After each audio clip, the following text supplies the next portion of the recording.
ইরানের পারমাণবিক স্থাপনাগুলোতে সাম্প্রতিক হামলার ঘটনায় গভীর উদ্বেগ প্রকাশ করেছে বাংলাদেশ। রোববার এক বিবৃতিতে এই ঘটনায় নিন্দা জানিয়ে পররাষ্ট্র মন্ত্রণালয় বলছে, এ ধরনের পরিস্থিতি ইতিমধ্যে নাজুক একটি অঞ্চলের স্থিতিশীলতা আরও বিঘ্নিত করার ঝুঁকি তৈরি করেছে এবং আন্তর্জাতিক শান্তি ও নিরাপত্তার প্রতি হুমকি স্বরূপ। বিবৃতিতে উল্লেখ করা হয়, যে কোনো সংঘাতের শান্তিপূর্ণ সমাধানে সংলাপ ও কূটনৈতিক প্রচেষ্টার পক্ষে বাংলাদেশ তার দীর্ঘদিনের অবস্থান পুনর্ব্যক্ত করছে। বাংলাদেশ সব পক্ষকে সর্বোচ্চ সংযম প্রদর্শনের আহ্বান জানাচ্ছে এবং আঞ্চলিক উত্তেজনা বাড়তে পারে এমন যে কোনো পদক্ষেপ থেকে বিরত থাকতে অনুরোধ করছে। অন্যান্য খবর, 2025-26 অর্থ বছরের জন্য ঘোষিত 7,90,000 কোটি টাকার বাজেট উপদেষ্টা পরিষদের বৈঠকে অনুমোদন দেওয়া হয়েছে।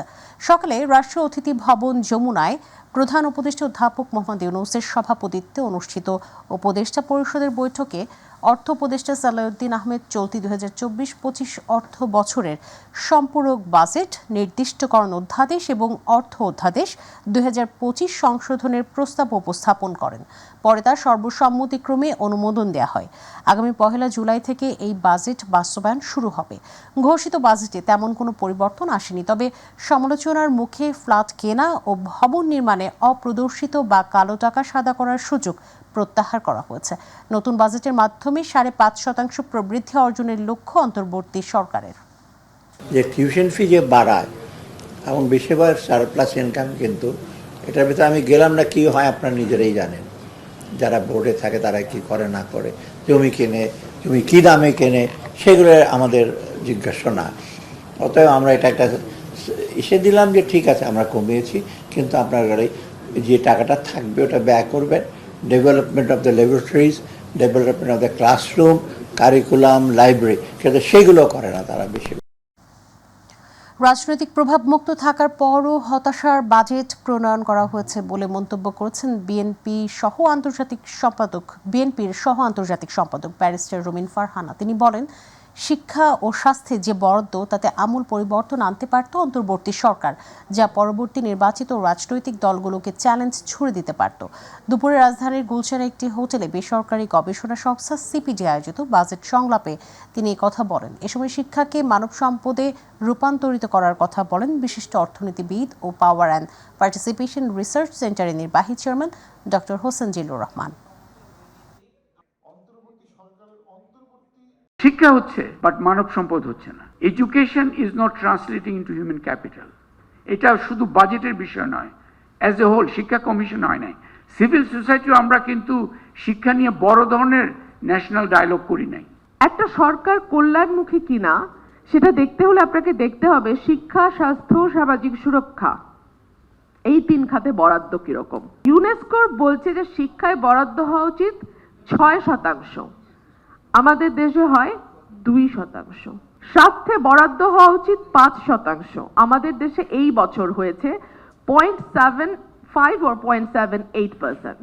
এই দুটো খাতের বরাদ্দে একটা ড্রাস্টিক চেঞ্জ এনে এর পরবর্তী যে সরকারটি, রাজনৈতিক সরকারটি ক্ষমতায় যাবে, তার উপর একটা প্রেসার তৈরি করতে পারতো না। এক ব্যক্তি সর্বোচ্চ 10 বছরের বেশি প্রধানমন্ত্রী পদে থাকতে পারবে না, এই প্রস্তাবে 3টি দল ছাড়া বাকিরা সম্মত হয়েছে বলে জানিয়েছেন জাতীয় ঐকমত্য কমিশনের সহসভাপতি অধ্যাপক আলী রিয়াজ। বিকেলে ফরেন সার্ভিস একাডেমিতে 2য় ধাপের 5ম দিনের বৈঠক শেষে এমনটা জানান তিনি। এই প্রস্তাবে অসম্মতি জানানো দলগুলো হলো বিএনপি, এনডিএম, বাংলাদেশ এনডিপি। এ সময় তিনি বলেন, প্রধানমন্ত্রী পদের মেয়াদকাল ও সংবিধানের মূলনীতির প্রস্তাবে অধিকাংশ দল একমত হলেও ঐক্যমত্যে পৌঁছানো যায়নি। বিষয়টি নিয়ে দলীয় ফোরামে আলোচনা শেষে সিদ্ধান্ত দেওয়া হবে বলে জানিয়েছেন বিএনপির স্থায়ী কমিটির সদস্য সালাউদ্দিন আহমেদ। সকালে এক ব্যক্তি তার জীবদ্দশায় 10 বছরের বেশি প্রধানমন্ত্রী থাকতে পারবে না এমন প্রস্তাব দেয় জামাত। সপ্তাহান্তে আমাদের সঙ্গে বেশ কয়েকটি রাজনৈতিক দলের কথা হয়েছে, তারা যোগাযোগ করেছেন, আমাদের পক্ষ থেকে যোগাযোগ করা হয়েছে। তাদের পক্ষ থেকে যেটা অনুরোধ এসছে সেটা হচ্ছে যে এই বিষয়গুলো, বিশেষত উচ্চকক্ষের বিষয়টা এতটাই গুরুত্বপূর্ণ, যার সঙ্গে আরো দুটো বিষয় অত্যন্ত প্রত্যক্ষভাবে সংশ্লিষ্ট, সেগুলো তারা একটু নীতি নির্ধারক পর্যায়ে আলোচনা করতে চান এবং সেজন্য একটু সময় দরকার।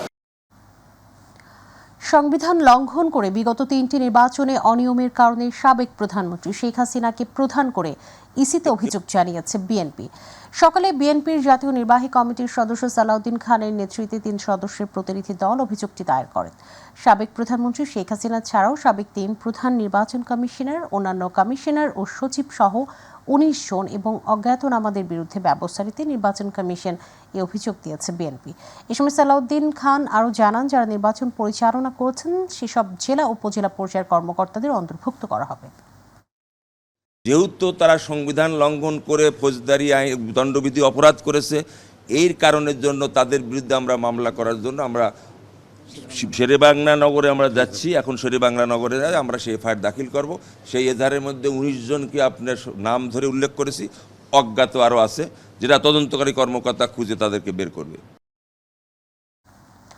আসন্ন জাতীয় সংসদ নির্বাচনে 400 আসনের মধ্যে 300 আসন পেয়ে জাতীয় সরকার গঠন করবে এনসিপি, এমন মন্তব্য করেছেন এনসিপির মুখ্য সমন্বয়ক নাসিরুদ্দিন পাটোয়ারি। বিকেলে আগারগাঁওয়ে নির্বাচন ভবনে দলের নিবন্ধনের আবেদন শেষে একথা বলেন তিনি। দলের সদস্য সচিব আক্তার হোসেন জানিয়েছেন, আরপিও অনুযায়ী দল নিবন্ধনের শর্ত পূরণ করেই আবেদন দাখিল করেছে এনসিপি। দলের প্রতীক হিসেবে শাপলা প্রতীক চাওয়া হয়েছে। এ সময় দলটির নেতৃবৃন্দ ইসির পুনর্গঠন চায় জানিয়ে বলেন, ইসির পুনর্গঠন না হওয়ার উপায় নেই, জনগণের দাবির প্রেক্ষিতে তা হবে বলে আশাবাদী দলটি।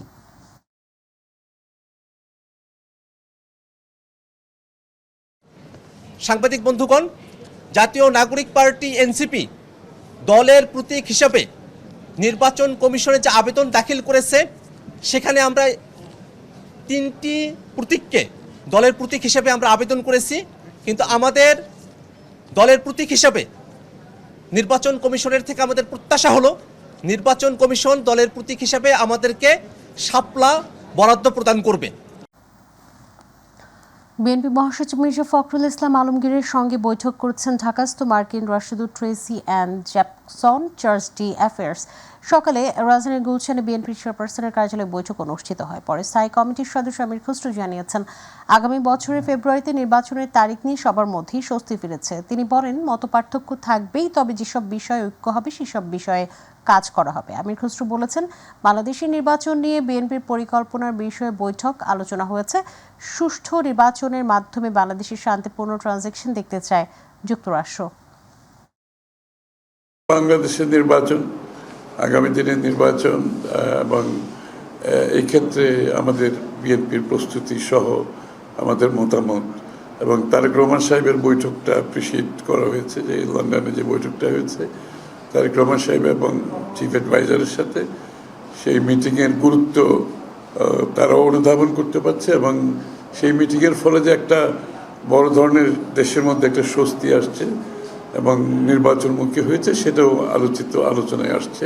ফেব্রুয়ারি ইলেকশনের ব্যাপারে একটু মোটামুটি একটা জায়গায় এসেছে নির্বাচনের দিনক্ষণ নিয়ে। এটা তো একটা স্বস্তির ব্যাপার। সবাই জানে যে ডেমোক্রেটিক ট্রান্সফরমেশন আমরা যেদিকে যাচ্ছি, সেটার একটা দিনক্ষণ মোটামুটি একটি সিদ্ধান্তে আসা গেছে ফেব্রুয়ারি। এটা সকলের জন্য স্বস্তি।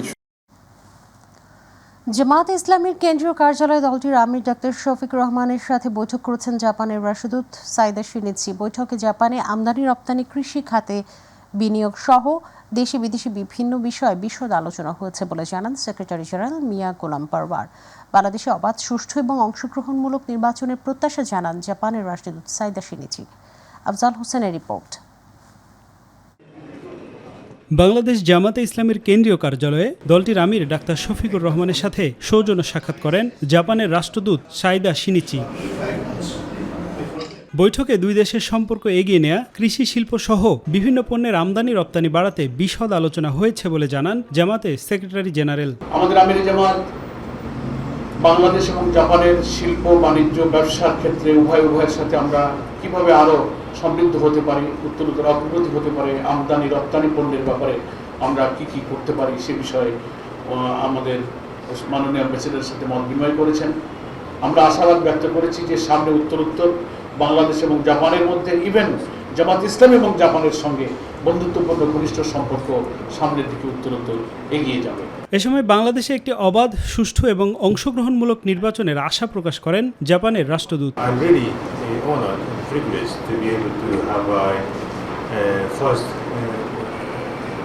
exchange of views with Mr. Chairman of Jamaat Islam, Mr. Shafur Rahman. We have discussed a wide range of issues: free, fair, peaceful, and inclusive election. Afzal Hossain, my TV, Dhaka. নবীন কর্মকর্তাদের সততা, শৃঙ্খলা ও আত্মত্যাগের চেতনায় উজ্জীবিত হয়ে দেশের সার্বভৌমত্ব রক্ষায় সদা প্রস্তুত থাকার আহ্বান জানিয়েছেন সেনাবাহিনী প্রধান জেনারেল ওয়াকারুজ্জামান। সকালে চট্টগ্রাম নেভাল একাডেমিতে নৌবাহিনীর গ্রীষ্মকালীন রাষ্ট্রপতি কুচকাওয়াজে প্রধান অতিথির বক্তব্যে তিনি একথা বলেন। জেনারেল ওয়াকারুজ্জামান বলেন, একবিংশ শতাব্দীর চ্যালেঞ্জ মোকাবেলায় বাংলাদেশ নৌবাহিনী একটি আধুনিক প্রযুক্তি নির্ভর এবং ত্রিমাত্রিক বাহিনী হিসেবে আত্মপ্রকাশ করেছে। দেশের সমুদ্রসীমার সার্বভৌমত্ব রক্ষা, সম্পদ সুরক্ষা ও সমুদ্রপথে অপরাধ দমনেও তারা গুরুত্বপূর্ণ ভূমিকা রাখছে। কুচকাওয়াজে সেনাপ্রধান জিপে করে প্যারেড পরিদর্শন করেন। নবীন কর্মকর্তাদের 8টি প্লাটুন তাকে সালাম জানায়। সেনাপ্রধান প্রশিক্ষণে শ্রেষ্ঠত্ব অর্জনকারীদের হাতে পুরস্কার তুলে দেন। রত আছি এই নৌবাহিনীকে উত্তরোত্তর সমৃদ্ধি করতে। ইনশাল্লাহ তোমাদের চাকরি জীবনে প্রত্যক্ষ করবে যে নূতন নূতন সরঞ্জাম, জাহাজ, সাবমেরিন এই সেনাবাহিনী, এই নৌবাহিনীতে ইনশাল্লাহ সংযোজিত হবে এবং তোমরা এগুলো রক্ষণাবেক্ষণ এবং এগুলো পরিচালনার দায়িত্ব পালন করবে ইনশাআল্লাহ। শনিবার সকাল 8টা থেকে রোববার সকাল 8টা পর্যন্ত একদিনে ডেঙ্গু আক্রান্ত হয়ে হাসপাতালে ভর্তি হয়েছেন 329 জন রোগী। এসব রোগীর মধ্যে সবচেয়ে বেশি 134 জন আক্রান্ত বরিশাল বিভাগে। একই সঙ্গে এই সময় ডেঙ্গুতে আরও একজনের মৃত্যু হয়েছে। বিকেলে স্বাস্থ্য অধিদপ্তরের হেলথ ইমার্জেন্সি অপারেশন সেন্টার ও কন্ট্রোল রুম থেকে পাঠানো এক সংবাদ বিজ্ঞপ্তিতে এই তথ্য জানানো হয়। এতে বলা হয়েছে, হাসপাতালে নতুন ভর্তিদের মধ্যে বরিশাল বিভাগে 136 জন, চট্টগ্রাম বিভাগে 64 জন, ঢাকা বিভাগে 38 জন, ঢাকা উত্তর সিটিতে 21 জন, ঢাকা দক্ষিণ সিটিতে 43 জন, খুলনা বিভাগে 15 জন এবং রাজশাহী বিভাগে 10 জন এবং ময়মনসিংহে 2 জন নতুন রোগী ভর্তি হয়েছেন। স্বাস্থ্য অধিদপ্তর জানিয়েছে, এবছর জানুয়ারি থেকে এ পর্যন্ত সব মিলিয়ে 7,758 জন রোগী হাসপাতালে ভর্তি হয়েছেন। চলতি বছরে এ পর্যন্ত ডেঙ্গুতে মৃত্যু হয়েছে 32 জনের। দেশে করোনা ভাইরাসে আক্রান্ত হয়ে গত 24 ঘন্টায় 5 জনের মৃত্যু হয়েছে। এ সময় আক্রান্ত হিসেবে শনাক্ত হয়েছেন 36 জন। রোববার স্বাস্থ্য অধিদপ্তরের করোনা বিষয়ক নিয়মিত সংবাদ বিজ্ঞপ্তিতে এই তথ্য জানানো হয়। এতে বলা হয়, সর্বশেষ 24 ঘন্টায় 621 জনের নমুনা পরীক্ষা করা হয়। এতে শনাক্তের হার 5.80%। এর আগে শনিবার 4 জনের দেহে করোনা শনাক্ত হয়, মারা যায় 2 জন। নতুন করে 36 জনের দেহে করোনা শনাক্ত হওয়ায় মোট আক্রান্তের সংখ্যা বেড়ে দাঁড়িয়েছে 20,51,978 জনে। আর নতুন করে 5 জনের মৃত্যু হওয়ায় মৃতের সংখ্যা দাঁড়িয়েছে 29,515 জনে। বিজ্ঞপ্তিতে জানানো হয়, করোনায় চলতি বছরে 16 জনের মৃত্যু হয়েছে। এছাড়া একই সময় করোনা শনাক্ত হয়েছেন 433 জন।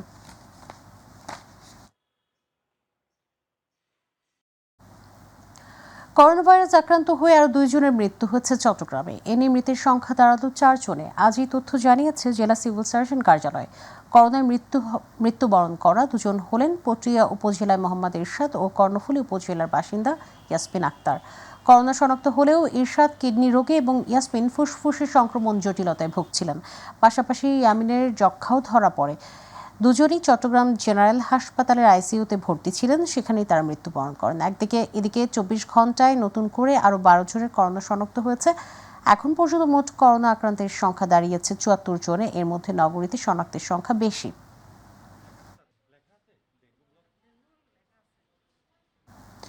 5 দফা দাবি সমাধানের সুস্পষ্ট রূপরেখা দিতে 24 ঘন্টার আলটিমেটাম দিয়েছেন ঢাকা মেডিকেল কলেজের আন্দোলনরত শিক্ষার্থীরা। অন্যথায় আরও কঠোর আন্দোলনের হুঁশিয়ারি দিয়েছেন তারা। ঢামেক অধ্যক্ষের সাথে বৈঠকে সুস্পষ্ট আশ্বাস না পাওয়ায় নতুন এই কর্মসূচি ঘোষণা করেছেন শিক্ষার্থীরা। ছাত্রদের নিরাপত্তা ও একাডেমিক কার্যক্রম দ্রুত শুরু করার জন্য শিক্ষার্থীদের সহযোগিতা কামনা করেছে কর্তৃপক্ষ। SMRF এর রিপোর্ট। আবাসন সমস্যা সমাধান সহ 5 দফা দাবিতে বেশ কিছুদিন ধরে আন্দোলন চালিয়ে যাচ্ছেন ঢাকা মেডিকেল কলেজের শিক্ষার্থীরা। এর মধ্যেই শনিবার এক বিজ্ঞপ্তিতে একাডেমিক কার্যক্রম বন্ধ ঘোষণা করে শিক্ষার্থীদের হল ছাড়ার নির্দেশনা দেয় কর্তৃপক্ষ। তবে রোববার সকালে ডাক্তার ফজলে রাব্বি হলে গিয়ে দেখা যায় শিক্ষার্থীরা নিজ নিজ কক্ষেই অবস্থান করছেন, এমনকি ঝুঁকিপূর্ণ চতুর্থ তলায়ও অবস্থান করতে দেখা গেছে অনেক ছাত্রকে। আমরা যা চারতলায় এখনো আসি, তারা কিন্তু আসলে যে বিকল্প যে আমাদের জায়গা দেখিয়ে দেওয়া হচ্ছে সেটা আসলে এখন খালি হয়নি, এই জন্য আমরা এখানে বাধ্য হয়ে আছি। আমাদেরকে হল ছাড়ার নির্দেশ দিয়েছে যাতে আমাদের এই আন্দোলনটাকে দমিয়ে দেওয়া যায় এবং এটা যাতে সবার সামনে না আসে। এ বিষয়ে শিক্ষার্থীদের সাথে বৈঠক করে কলেজ কর্তৃপক্ষ। প্রায় 2 ঘন্টা বৈঠকের পর 24 ঘন্টার আলটিমেটাম দিয়ে আন্দোলন চালিয়ে যাওয়ার ঘোষণা দেন ছাত্ররা। কর্তৃপক্ষ আমাদেরকে আজকের মিটিংয়ে তাদের কাজের কোনো দৃশ্যমান অগ্রগতি দেখাতে পারেননি। আগামীকাল দুপুর 12 ঘটিকার মধ্যে স্বাস্থ্য উপদেষ্টা এবং প্রতিনিধি সমেত ঢাকা মেডিকেল কলেজে উপস্থিত হয়ে ভগ্নদশা পরিদর্শন করতে হবে এবং শিক্ষার্থীদের সাথে বৈঠকে বসে দাবিসমূহের সুস্পষ্ট সমাধান দিতে হবে, অন্যথায় আমরা আরো কঠোর আন্দোলনে যেতে বাধ্য হব। ঢামেক অধ্যক্ষ অধ্যাপক ডাক্তার মোহাম্মদ কামরুল আলম জানান, ছাত্রদের নিরাপত্তা ঝুঁকির কথা মাথায় রেখেই সিদ্ধান্তে অটল রয়েছে প্রশাসন। তারা আমাদের এই বিল্ডিংয়ে তালা লাগিয়ে কলেজ বন্ধ ঘোষণা করেছে, যেটা আসলে তাদের করা উচিত ছিল না। তারপরেও আমরা ছাত্রদের আন্দোলনের সাথে আছি। আমরা চাই তারা একাডেমিক কাউন্সিল একটা সর্বোচ্চ বডি, তাদের সিদ্ধান্তে তারা আমাদেরকে সহযোগিতা করবে একাডেমিক কার্যক্রমকে ফিরিয়ে আনার জন্য দ্রুত, এবং ঝুঁকিপূর্ণ পরিত্যক্ত অংশ থেকে ছাত্রদেরকে নামায়ে বাকি ছাত্রদেরকে যে আমাদের ক্যাপাসিটি আছে সেখানে রিলোকেট করা। পরে ফজলে রাব্বি হলের ঝুঁকিপূর্ণ চতুর্থ তলা পরিদর্শনে যায় একাডেমিক কাউন্সিল।